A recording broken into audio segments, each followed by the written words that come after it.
ఇవాళ నేను ముఖ్యమంత్రి రేవంత్ రెడ్డి గారిని మా నిజామాబాద్ పసుపు రైతుల తరఫున విజ్ఞప్తి చేస్తా ఉన్నా.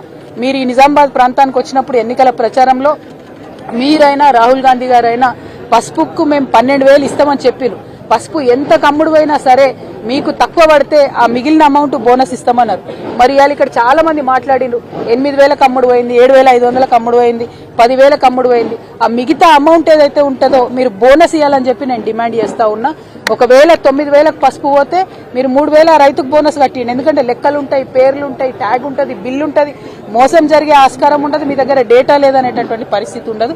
వచ్చిన ప్రతి రైతు కూడా మార్కెట్ యార్డుకు రికార్డ్ అవుతుంది. కాబట్టి పసుపు రైతులకు బోనస్ ఇవ్వాల్సిందిగా రాష్ట్ర ప్రభుత్వాన్ని నేను డిమాండ్ చేస్తా ఉన్నా. కేంద్ర ప్రభుత్వం మీద 15,000 మద్దతు ధరకై పోరాటం కొనసాగుతుంది. పసుపు బోర్డుకు చట్టబద్ధత రావాలనే విషయం కొనసాగుతుంది. దిగుమతులు తగ్గాలనే విషయం కూడా కొనసాగుతుంది. ఆ పోరాటం జరుగుతూనే ఉంటుంది. కానీ ఈ సీజన్లో ఇప్పుడు పసుపు పండించి మరి దీన స్థితిలో ఉన్నటువంటి పసుపు రైతులకు ఏదైతే తక్కువైందో అమౌంట్ దాన్ని ఖచ్చితంగా ఇచ్చే విధంగా రాష్ట్ర ప్రభుత్వం ముందుకు రావాలని చెప్పి నేను డిమాండ్ చేస్తా ఉన్నా. మేము ఖచ్చితంగా రైతులకు కూడా పిలిపిస్తా ఉన్నాం. ఈ రాష్ట్ర ప్రభుత్వం మొద్దు నిద్రపోతున్నది. ఇక్కడ వ్యాపారులంతా సిండికేట్ అయి రైతుల్ని మోసం చేస్తుంటే చూసుకుంటా కూర్చున్నారు తప్పితే రేట్ను పెంచే పరిస్థితి లేదు. మళ్ళా శివరాత్రి దాటిపోతే మహారాష్ట్ర నుంచి ఇంకా పసుపు వస్తుందని చెప్తున్నారు. మహారాష్ట్ర నుంచి కూడా పసుపు మన మార్కెట్కి వస్తే ఇక మొత్తానికి మొత్తం మన తెలంగాణ పసుపు రైతులు ధర కంప్లీట్ గా తగ్గిపోయి ఆగమయ్యే పరిస్థితి ఉంటుంది. కాబట్టి నేను రైతులందరినీ కూడా కోరుకుంటా ఉన్నాను, వేడుకుంటా ఉన్నాను. ఇక పోరాటం చేసేటటువంటి సమయం ఆసన్నమైంది.